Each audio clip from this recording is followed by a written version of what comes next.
Hi guys, it's Chris at Cork and Crown, back at my cider table with some more cider to try. And it's another cider from Temple Cider that was sent to me very generously in a box of samples by Joe, thank you Joe, and Paul, thank you Paul. And this is another one in a can. It's in a can, and I love cans. Cans are great. I've said it before, I'll say it again, cans are great. And they've got some cool stuff. I mean, these guys do all sorts. I've said it, I've mentioned it already, but they do Charmat method, pet nat, they do canning. It's just cool. They do all these things. They're a tiny producer. There's a video online of Paul canning on their tiny canning line on YouTube. I think I was going to put a link in it before. I don't know if I did or not. But yeah, it's great. Absolutely superb. This is their Somerset Redstreak 2022, so a Somerset apple Redstreak. Redstreak's very historic. There's quite a few Redstreaks around. I think there's one called an improved Redstreak, which has obviously been improved.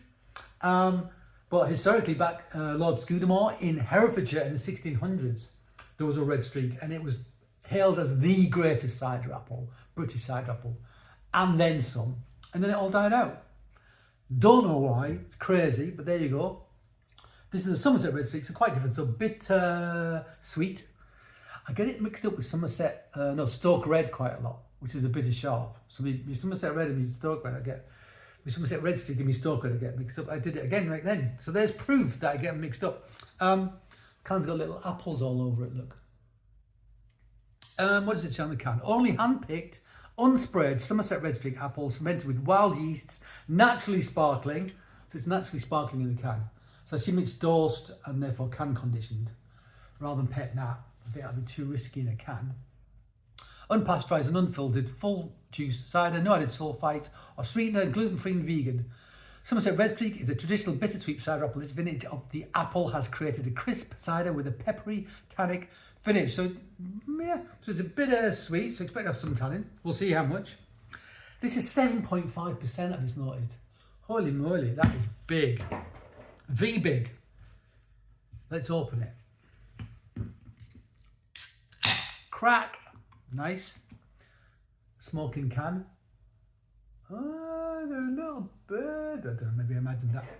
Cider slime glass. My original cider slime glass. The original and the best. Let's pour it out. So can conditions. These are natural bubbles. Nice head on that. Bubbles are going to be nice and fine if it's can conditioned rather than forced carbonated. Hazy. Oh man, I haven't got anything to. Just do that. There you go. Hazy. You can see that with the white wall behind. Hazy. Going into a very. Yeah, it's amber. It's a light amber, but it's amber, and it's hazy. So as it's unfolded, does it just said on the packet. This is way too cold. This is way too cold. And I'm trying to just hug it with my hands to try and get a little bit of heat into it. But I feel it's, yeah, I'm wasting my time. I don't think it's going to make much difference. So this is going to open up more, obviously, but let's smell it. Nice, nice. Ooh, so you get that. So it smells of apples, but sweated apples, right apples, cider apples, not mallet green. Cider apples have been sat to soften an age in a shed. Only that, I remember a hint of sort of pineapple, something like that. Maybe the merest suggestion of funk, maybe the merest sort of tropical-ish suggestion. I mean, I said pineapple already, a hint of merest suggestion would be like banana, just a tiny bit. Smells nice though, and it's not diacetyl, it's not buttery, but there's a softness to it. It makes me think of sort of diacetyl. Yeah, it smells quite rich. So this isn't classified as like a top dog, top of the pile, sort of Kingston Black style cider apple. It makes decent, in the books, if you read books, it just makes a decent cider, not highest quality, but you know what, with these sorts of things, it depends on where you're planting, where you're growing, how you're harvesting, what the weather's been like, all these things, and your vintage, So Some Somerset Redstreaks will be better than others, you know, depending on who grew them and also the year that they grew them in. Let's try this.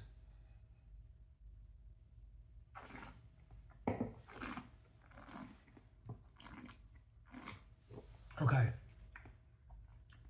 So it's bone dry, which is what we'd expect. It's been dosed. The wild yeasts are going to eat all of the sugars, leave nothing left. It's going to be bone dry, which it is. Tannins on this is meant to be a mild bittersweet. The tannins on this are really prevalent, prominent, one of the two, take your pick.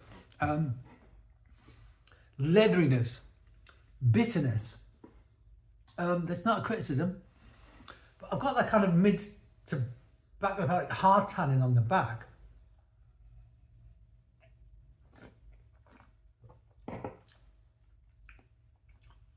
There's soft tannin on the front as well. There is.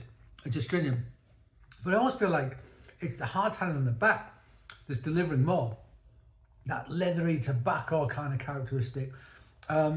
Yeah, this is dry and it's got that leathery characteristic, that bitterness. This is something you'd have to have food with, I think. It's not really making me turn into a goldfish though. It's not really squeaking. It's more the hard tannin that's making itself known. It is too cold, which isn't helping because all the other flavours are going to be diminished, low in the mix.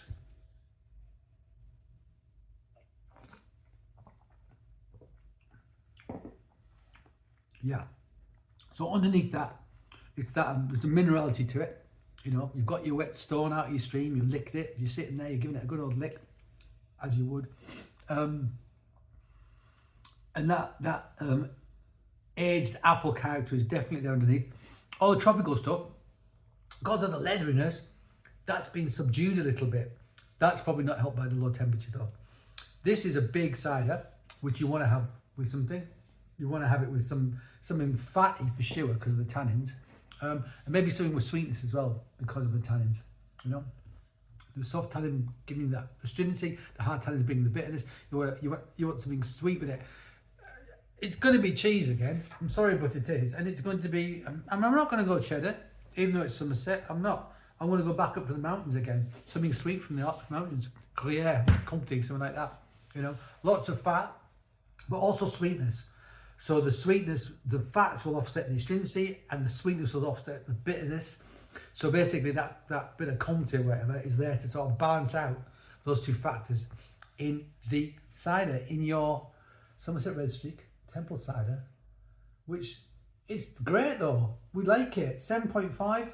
Yeah, I can almost feel it already. It's a big one. That is for people who like proper dry traditional cider. It absolutely is. If you like Copperberg, don't buy this for God's sake. You know, not that you would if you like Copperberg probably. But yeah, we like their stuff a lot. We like this stuff a lot. We love what they're doing, and we love cans, and we love its can condition. It's a brilliant thing. Cans, ace. Right, guys, there you go.